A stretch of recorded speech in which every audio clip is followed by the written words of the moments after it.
the regime, the government is forced to free some of the political prisoners.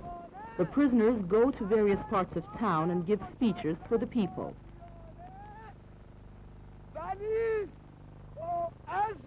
Even though I was whipped repeatedly by the world's jailer, through my faith, courage, and will, I resisted the enemy. I never put up with the enemy and defeated him by being a prisoner.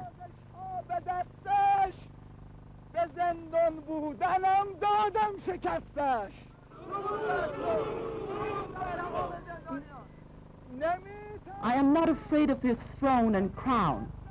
It is so wonderful to hear the sound of a movement. It is so wonderful to be imprisoned for righteousness. It is great not to keep silent and ignore the realities.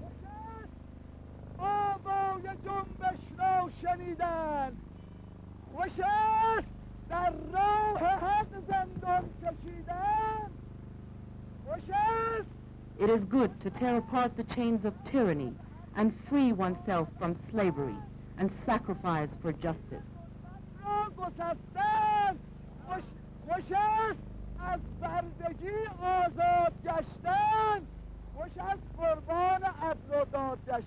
Messages and speeches of various political leaders and various political parties is distributed through cassettes.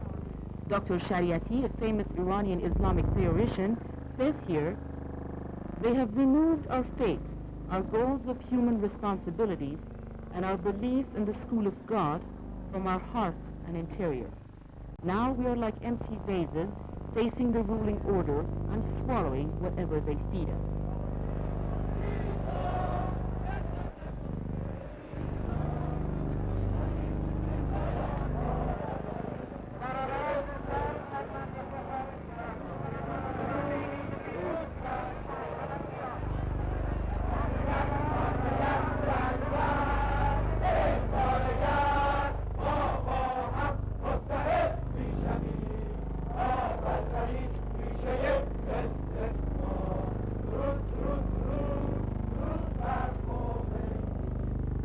Demonstrations take place, and with Ayatollah Khomeini's orders, millions pour into the streets and demonstrate against the regime.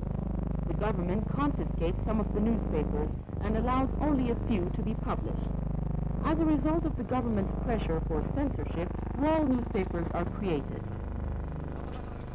The Imam's orders directly generate from the Islamic ideology, which believes that the oppressed is more guilty than the oppressor if he remains silent and inactive. An ideology which encourages the people to holler for their rights and fight for righteousness. The Islamic beliefs are strengthened to a degree that millions pour into the streets and demand justice and righteousness. In Islam, it is preferred to die rather than to live under oppression. Social hierarchy is completely rejected, and people only obey leaders who are the most obedient to the rule of Allah. Khomeini is the one. Today is Eid al-Fitr, a feast that Muslims celebrate at the end of Ramadan, the month of fasting. People have coffins on, indicating the fact that they are ready for martyrdom. This is a day before the Black Friday, September 8, 1978.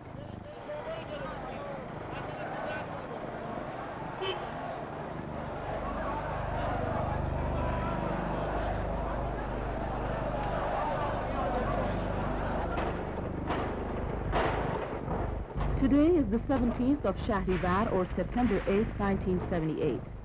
Today, the government announces martial law. Those who did not get the message through the radio or otherwise continue demonstrating. The army attacks them and surrounds the demonstrators with tanks and starts shooting at them. Thousands got killed on that day. The place was named the Martyrs' Square after the event.